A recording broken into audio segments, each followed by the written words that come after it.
Welcome to Beyond the Chutes is presented by Parasite Systems. BTC is on the road again. We are in Saint-Tite, Quebec, Canada. Western Festival de Saint-Tite, 56 years. It all started in 1968. We're here in this beautiful recording studio that they have. I'm Doug Simcox. I'm your host, and I've got two very special guests sitting on the couch with me here today. I've got Mr. Dale Yerrigan, president of the IPRA. Good day. Doug. Thanks, Doug. Good to be with you again. Good to be with you. And we've got a guest here today. And, man, this cowboy's been all over the place, all over the world. He's been there, done that. Mr. Roger Lacasse, welcome to the show. Thank you, sir, to invite me to here. It's great to have you on. When I got to Saint-Tite, Sylvan says, who do you want to record with? Number one name? He said Roger Lacasse. I said Roger. I said, Roger, we've got to get him on the show. So you're from Mirabel? That's correct, yeah. Mirabel, Quebec. Quebec. Which is how far from Montreal? From Montreal, it's about 20 minutes. About 20 minutes North, from Montreal. Yeah, exactly. Yeah. Okay. You've competed here many times in this rodeo arena. You've won this rodeo many times. What do you think? I think it's one of the great rodeo I have been to, the only one rodeo I think beat that rodeo is the Brazil one, or just 65,000 people are sitting there just like down here. When going crazy and the music is loud and the people are real loud, and it's warm for cowboys, it's something warm. Well, we want to get to Brazil. We'll get there, okay? You bet. But I want to start at the very beginning. Take us back to the earliest memories. Take us back to the beginning of Roger.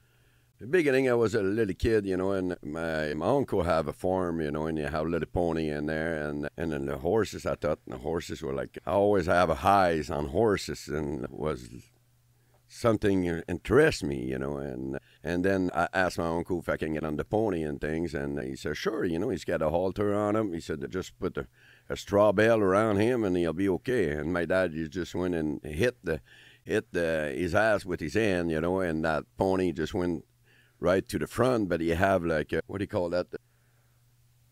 To put your clothing. Oh, clothesline. A clothesline, Yeah. exactly. Yeah. And I hit the clothesline right on my head, and then I flipped to the horse, that pony, and I went down. And I said, I want to get on again, And said, my uncle said, that little kid, he wants to be cowboy or something, And that's when the passion come to the horses, Okay. And I think horses, are so big, and a human being can, control it. And I think I was just like phenomenal to be with horses. Yeah. So, did you get your own horse? Growing up? No, not really. At the beginning, like I was working for a farmer, you have a lot of cows, I was making cows, and you have a couple of horses, but the horse is always on the box, and then you just never use it much, and I ask him if I can use it and things, and that's when I start riding horses a little bit. And after works, I went to a dude ranch, to be working in a dude ranch, and there for a couple of years, and then that's when I started, and then I fall in love with horses. With the horses. That's where I started. Where was the dude ranch? The dude ranch was in Laval, Quebec, Canada. Okay. Yeah. Okay.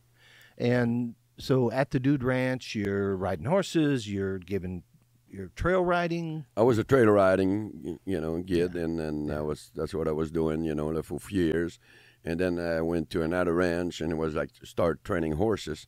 And I got one of my best buddy was a horse trainer, and I ended up with him and trained a lot of horses, like reining horses. And that's when I started training horses. And so we had reining horses, and you were training at that point. Yeah. Okay. How old are you at this then point? I was like probably 17, 16, Okay. 17. Okay. Yeah. So you're riding horses with him. Is he showing horses? He was showing horses, yeah. Yeah. He Traveling was older with than me, that. like a few years, so he was showing horses, like reining horses. Okay.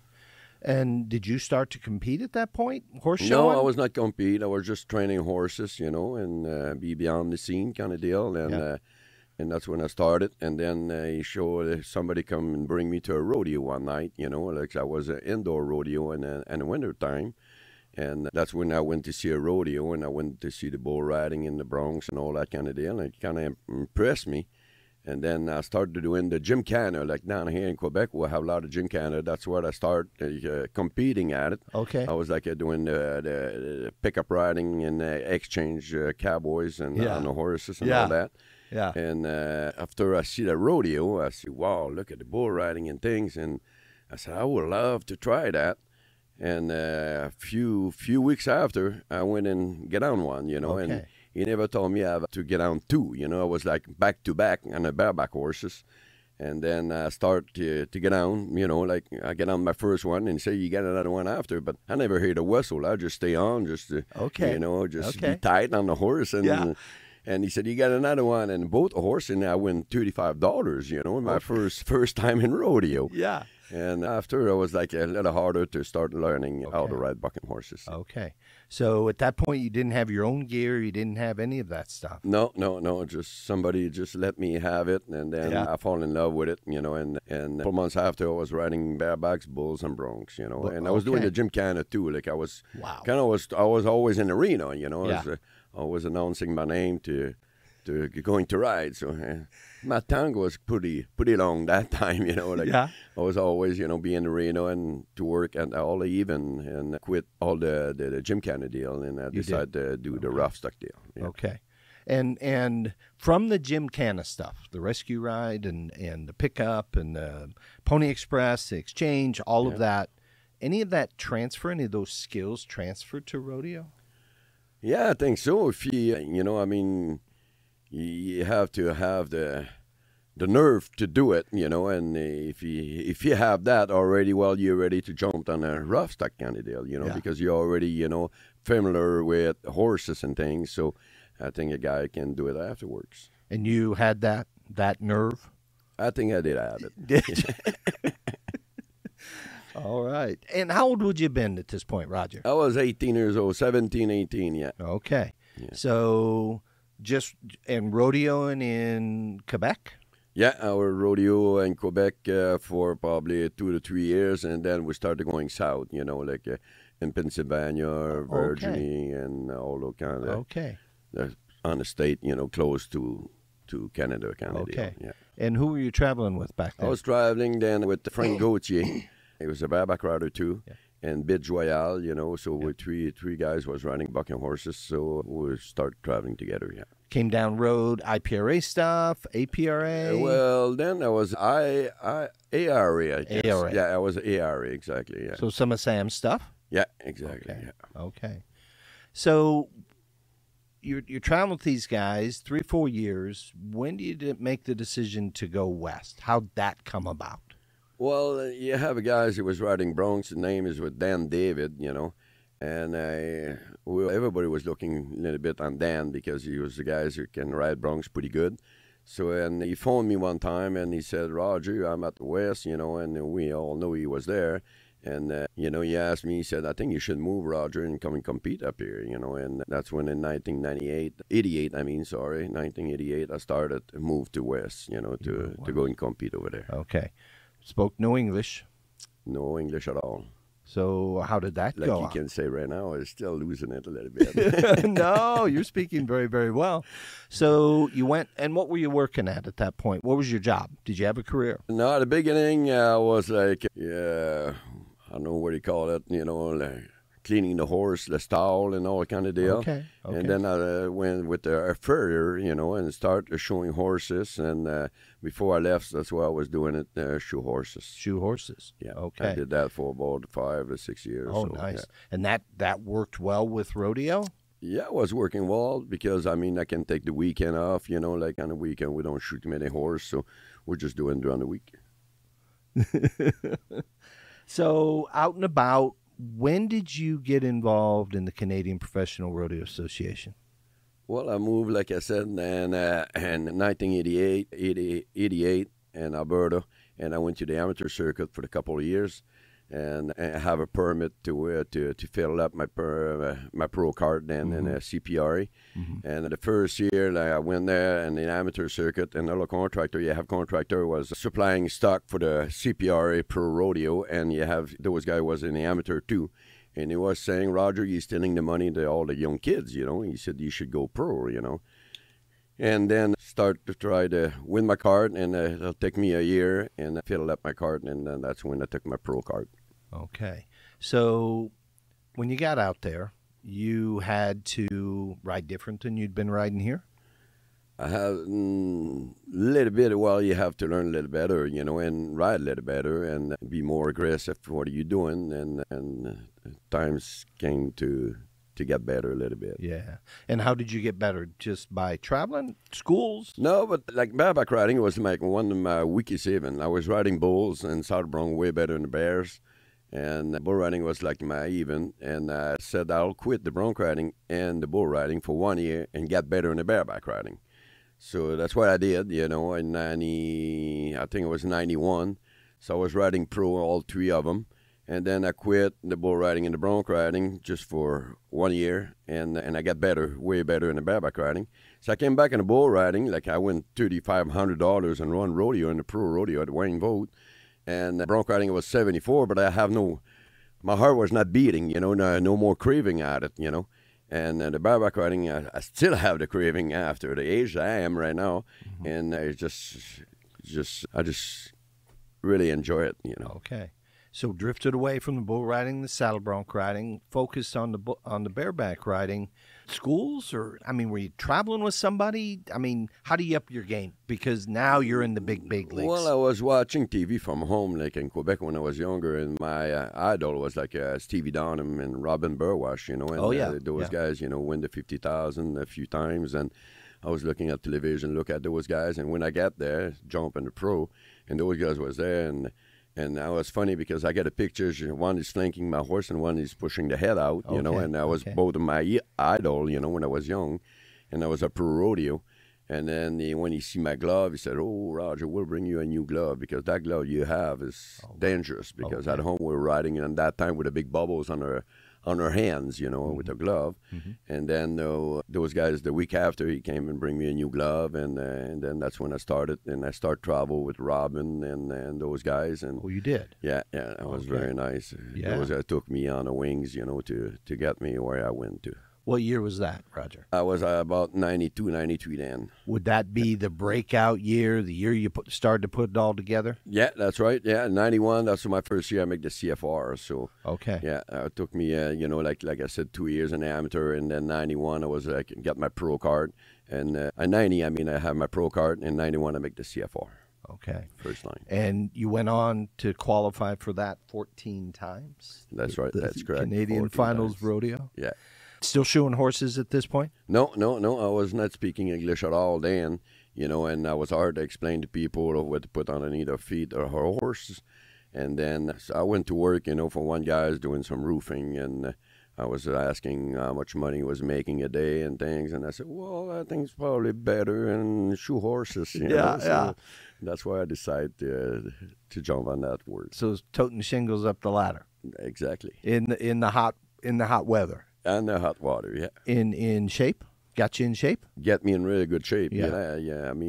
Shingles, our days is 80 pounds, and that time was probably 65 pounds, our shingles. And when you put the 80 packs on the roof, in the day, your shoulder is just a little sore a little bit. But it's a lot of work, and it's probably give me a chance, because on the roof, you never stab, you're always moving, and your feet are not straight, and your back is bent, and your knee and all that. I think it's given me a good scale, to ride bucking horses. Yeah. And afraid of heights? I was really afraid of heights. And how'd you overcome that? Well, after a while, just to get to the high, I was pretty scared, but sooner or later you lose it, You do? Yeah. Okay. And when you're traveling with Robin Burwash and that crew, coming into the States, just staying in Alberta, where are you traveling? No, we're traveling a little bit everywhere with Robin in 92, in 92 and 93, something like that. And he bring me to the state, like Robin is making the NFR. He probably went there 16 times to the National Finals. So he was really popular, and that's the guys, I said, I travel with a few Canadian cowboys. And after many years, like 95, 96, I decided to go to rodeo with American cowboys, because I learned, I had to travel with the old Chodach, Billy Lay, And after with Robin, but before I was with Robin and Bill Boy. So I learned from the guys from the West. And when I went south to traveling with Cowboy from south, and the guys from the West was kind of little shock for them, so I was going south, Okay. just why Okay. don't you travel with us, Yeah. And I just want to learn, because it's nice in life to learn for somebody, but it's nice to go and see somewhere else, where you can get better at something, because You like bet. Robin, I took his art for him because he did never double grab, you never bucked off. The guys, you just have lots of heart. So I said, take a heart from him and take another experience from another guy, and more you learning from guys to guys, but you get all that together and then you can make something out of it. Yeah. And was 97 the year? 97, yeah. That was the year. That was the year. That was the year. Yeah. So 98 was the best year. 98 was the best. The best ever, yeah. You bet. But take us 98. through 97 first. 97, it was not a good. I was a good year, but the greatest year was 98. Like I win the 50,000. 98 you won Calgary. I win Okay. 98. All I win right. the Canadian Championship. I win Cheyenne, Wyoming. I win San Antonio. I won a bunch of rodeo in that year, and I was great. I was like, in July, I was #1 in the world, and finished 16, made it by $160. Missed the finals, the The NFR of NFR. 165. Yeah, I 160. ended up 3 times 16. Like I was in the top 20 for probably 18 years, I'll said, Wow. And who were you traveling with in 98? In 98, I was traveling with Brian Hawk and Chris Harris. Chris Harris. That's right. Yeah. Yeah. And traveling with them, what was that experience like? It was a good experience. Different thinking, like guys from Alberta have different thinking, and American are different thinking, and I was French people with a different thinking too. So end up they'll make all those thinking together, make somebody out of it. Yeah. And your next big year, 2004? 2004 was a great year too. I won the Canadian Championship. I was like 44 years old, but I had some good years. Like 95, I won the year hand in Canada, and I have great finals to the 14 years I've been there. Especially on Sunday. That's why I was always thinking if I could go to NFR. And those guys like Marvin, Deb Green, all those guys here. If your Rogers make the NFR, man, you'll have a chance at the average because. More like we'll have 6 rounds at the CFR, and the NFR you have 10 rounds, and after 4 to 5 rounds, everybody start putting some ice on our elbow and knee, whatever, And me, more I got sore and more I get aggressive, and better I was riding, So, and I've been 14 times at the CFR, and I think I win 10 times on Sunday, the last go round, So, Yeah. more I was riding, I think better I get. Yeah.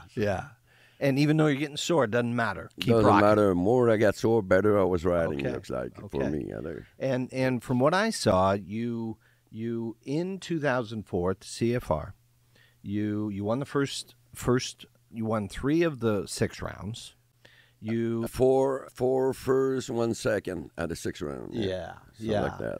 Something like 48, almost $49,000. That's right. that Yeah, weekend. yeah, 49. And then 14 grand, I think, for winning the championship. That's right. So tons of money. Oh, 50-something thousand I got out of there with the rings and trophies and watch and things, and that was real nice, yeah. And then what? And what? And then what? Well, afterwards, I said, like I did, I already bought a house back in Quebec because my family was from down here, like my wife was from down here. So I decided, to move back from the west back to the east. And then decide, I'm going to go in the IPRA because the IPRAs exist a long time ago. When I was a kid, I was riding ARA, but he did have the IPRA. Yep. And I said, I like to do that, and go and compete. I was compete here, so I make first year I was like winning the Saint-Tite and a couple other rodeo around here, and then I make the final in Oklahoma. And I was really proud to go to Oklahoma. The old PRCA, the NFR was in Oklahoma City, and I went beyond the old chute down there, and I was still there, beyond the buildings, and, it just impressed me, and I said, that's kind of great, Like I win the Thomas Mack, I always wanted to ride there, and I went in July one year. I was at 90. I went to, you have a rodeo in July, or June, the end of June, the beginning of July, you have in Thomas Mack, you have a rodeo. And we 16 Cowboys there. and the bareback riding. And at the 16, you have 13 guys who was making the NFR. Wow. Then. Wow. And I win the round that day at Wow. the 16 guys. But I hit the ground so hard, I said, well, maybe that's a good thing I was not making the finals here.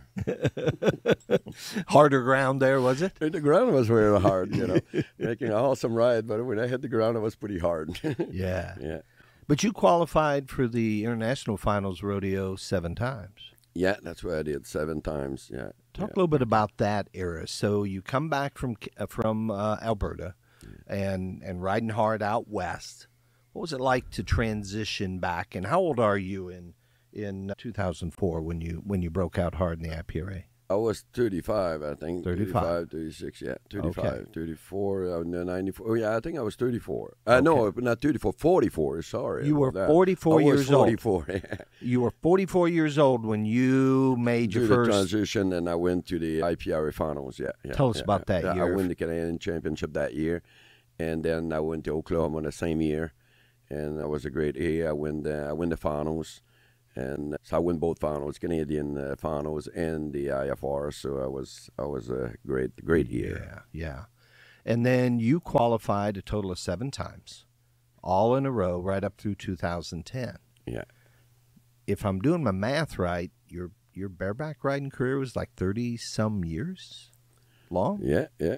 36 years or 36? so. Yeah, about, yeah. Wow.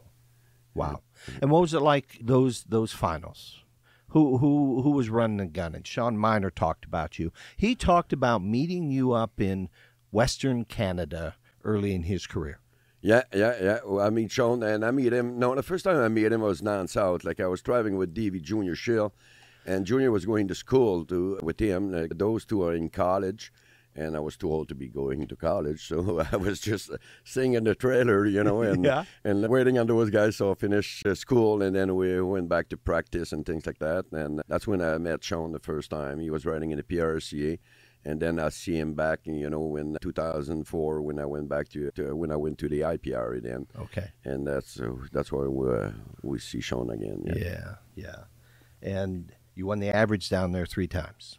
2004, 2005, and again in 2008. Yeah. That was good. Yeah. And Sean talked about those finals. He'd ride, you'd ride, and you're high-fiving each other. You're just having fun. It's good bronc riding. Yeah. Sean he's good out around Cowboy. He was riding in, South Brown and barebacks, and he's really tough on both even, and he's a great Cowboys, and he just, he went to the PRSU for many years, and then he just ended up not doing so well, and then he quit a year or so, and then he came back, and then he just went at it, and he was doing really, really good. Yeah, had a heck of a career. Very nice career. Yeah. And when did you meet Dale? Dale, I met him, I think I was in 2004. And he presented me the buckle, and I win it. And he said, Roger, can I keep your buckle? I said, why? He said, I just would like to put your name on it, Oh. So I said, that was very nice from Dale. That was the first time I met Dale. And I thought he impressed me, because most of the people that give you a buckle, a Canadian Championship, they just go put your own name on it, if you really? want to, So okay. Nobody ever want to put my name on. I have to go to the store to where I'm making the buckles and to get him grab it, And Dale, he asked me, and he said, I'll put your name on it. And I thought, that's a gentleman, that's somebody here. Yeah. What do you remember, Dale, about meeting Roger in those early years when he came down south? Well, and I had I'd heard stories about Roger and stuff, and then when I started to come to Saint-Tite was about the only rodeo that I came to in Canada back then when I was competing. But and to come here, where he now lives, but where it's close to where he grew up, and I mean he's truly a legend here. Yeah. It's a legend in rodeo, but here and to come and see this and where he came from, sort of, and experience that a little bit. I was always impressed with, bareback riding is the toughest event physically everybody thinks about bull riding, and yeah, if you get stepped on by a bull, they're so big and all of that, and they, you know, mean and try to hook you, some of them, and all that. But really, the bareback riding is truly the hardest physically on your body, and to do it at that level for that long, I mean, it's just incredible. And so I kind of knew a little about him that way, and I thought, to have a career that long in that event, you know, he's got to have a lot of grit and try.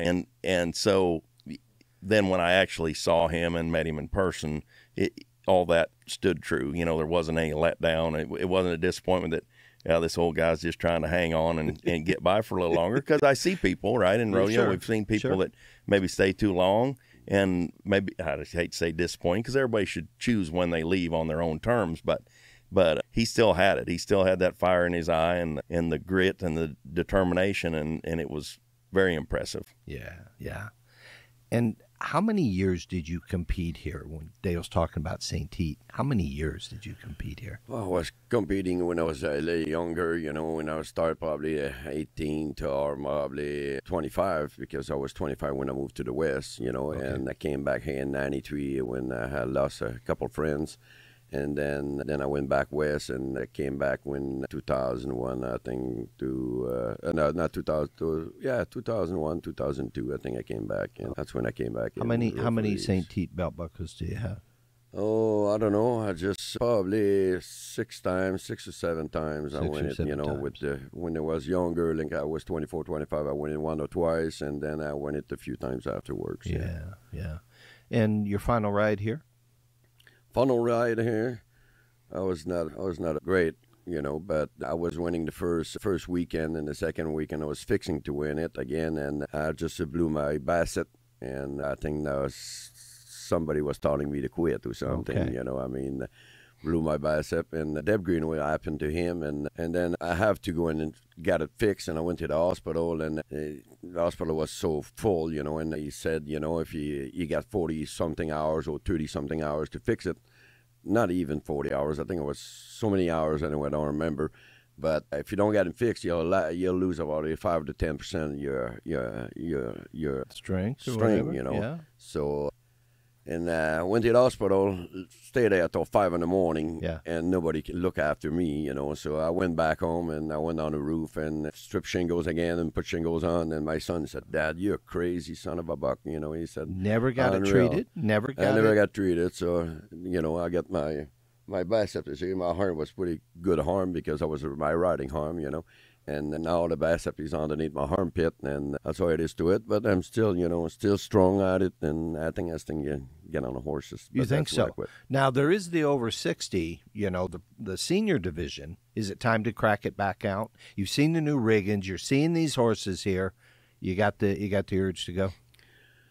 I would love to try once, you know. I think, you know, I'm just thinking to try once every year, you know. I said I should go and try, because, I mean, you know, the breeding nowadays, you know, I mean, it's completely different, you know. I mean, I have so nice a horse, and nowadays, you know, I was a big horse and duck and dive, and when I was trying out, I'll put them in the bronc riding, you know. But in the bareback riding, it was always like the wildy horse, you know, and always that's what we got, you know. And nowadays, it's just, you know, with the breeding or having, the horse will just put them and nose down the ground and are just kicking over her head, and they're just so nice, you know. It's a lot different in our days and now, you know. Yeah. And you've seen the bareback riggings evolve over time. They're standing up taller than they ever have. Yeah, unreal. How would that have fit your style?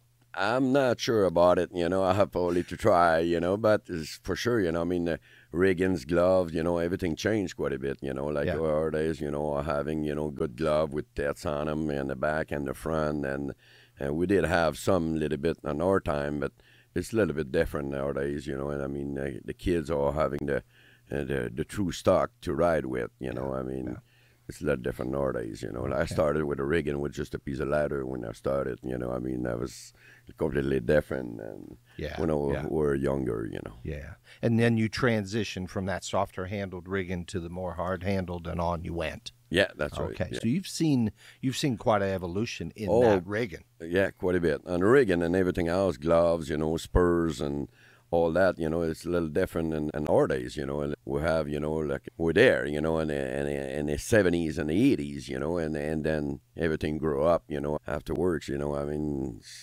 our days is something. Yeah, yeah. And in 2012, icing goes on the cake. First and only Quebec Cowboy in history to participate in the National Championships, Canadian Professional Rodeo Association, but also the only one ever inducted into the Cowboy Hall of Fame, Canadian Pro Rodeo Hall of Fame, 2012. Tell us about that. Well, he came down here, and I never know about it. I think Sylvan, he kind of know because, I mean, that guy from down there, Lister Greenett, he came down here and he presented me, you know, to let me know I was going to be inducted at the Hall of Fame in Calgary.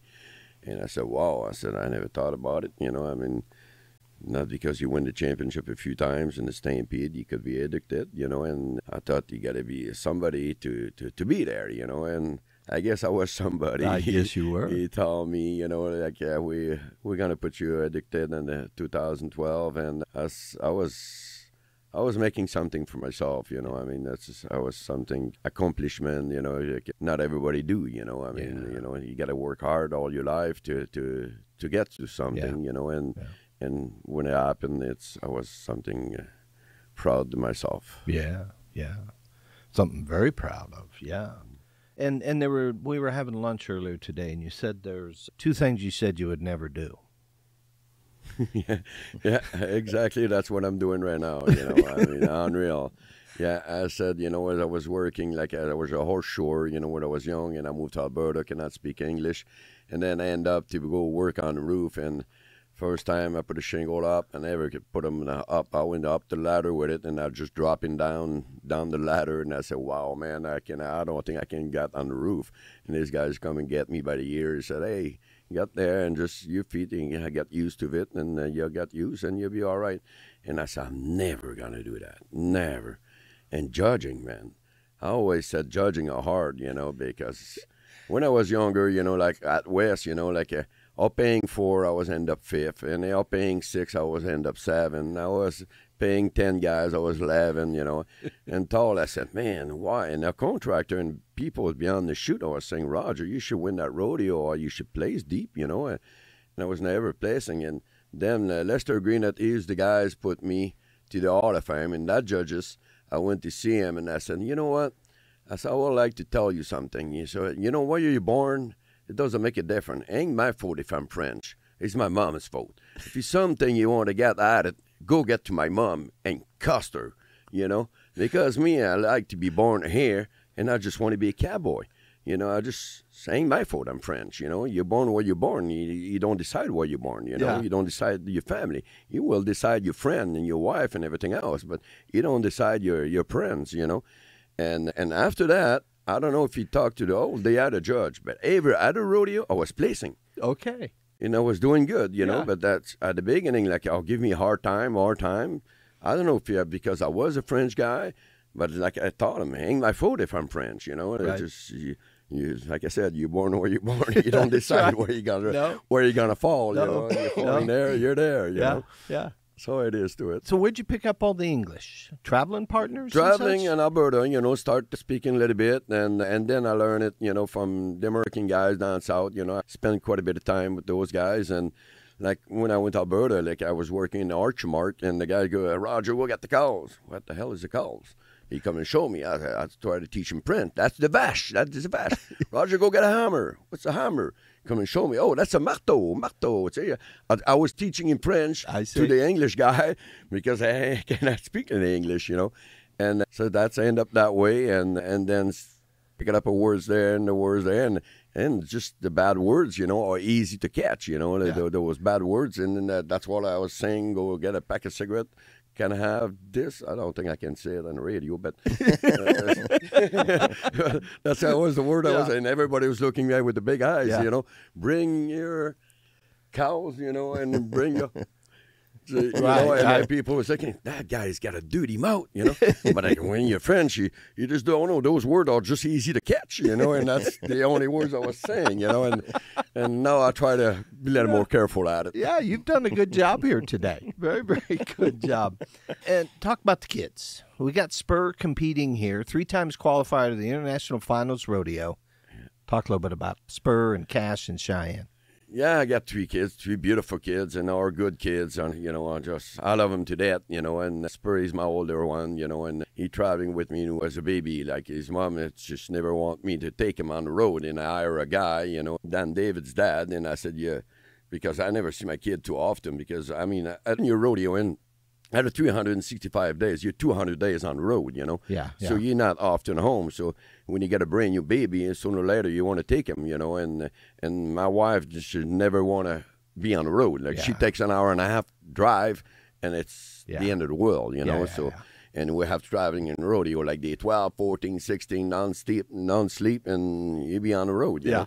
So the kid, he was like 3 months older, and he was really young, and I took him with me, for 3 weeks. And she said, what happened if he got hurt, I said, that kid is more popular than that could be. You'll send him to buy a pre-roll later. You'll have him on the mail and pretty quick. Don't worry about it, She was always scared, Yeah. And he got started in, how have you been able to help him in his bareback riding career? Well, just here I do a rodeo school in Saint-Tite for 19 years, and that's why I have a bunch of little kids just playing with Spur, and we call them the young guns, 5 of them, and that's when I did my rodeo school for 2 to 3 years, and then those kids start to go out west and then start rodeoing, and Spur, he's growing up, he's 31 now, and he should be a little higher than where he was right now, but he's got beautiful feet, and he's missing just a little bit the aggressivity on him, a little bit to ride bucking horses. Mm-hmm. But sooner or later, if you don't ever quit, and if you want something, if you work hard at it, I think you can get it. Okay. And I know you got to get going. You got to get back in and do that one thing you said you'd never do, which is judge. That's right. You got to get back in the arena. I always said judges, man, how stupid it can be to be a judge, sometimes more blind or what. But no, I am the blind man, Are you? I am the special guys. That's why I call them then, judges are special, I decide what I want to do, or I don't know, I always said, I'm never going to do that. Yeah. And you know what? Yeah. I'm doing the roofing business. Yeah. I have my own business, and I'm judging rodeo too. Yeah. So 2 things I said I'm never going to do, so I'm telling people, don't ever say never. Yeah. Because for sure, that's what you're going to do. That's right. And are you still loving it? I'm loving it. I enjoy it. Okay. Yeah, you bet. Good. So some real quick fire questions, okay? What's the best rodeo advice you ever received, and who gave it to you? Say what again? Sorry. What was the best rodeo advice? Best advice you ever got, and who gave it to you? I think Robin Burwash. Robin, he always said, if you put your name on a hat, go get him.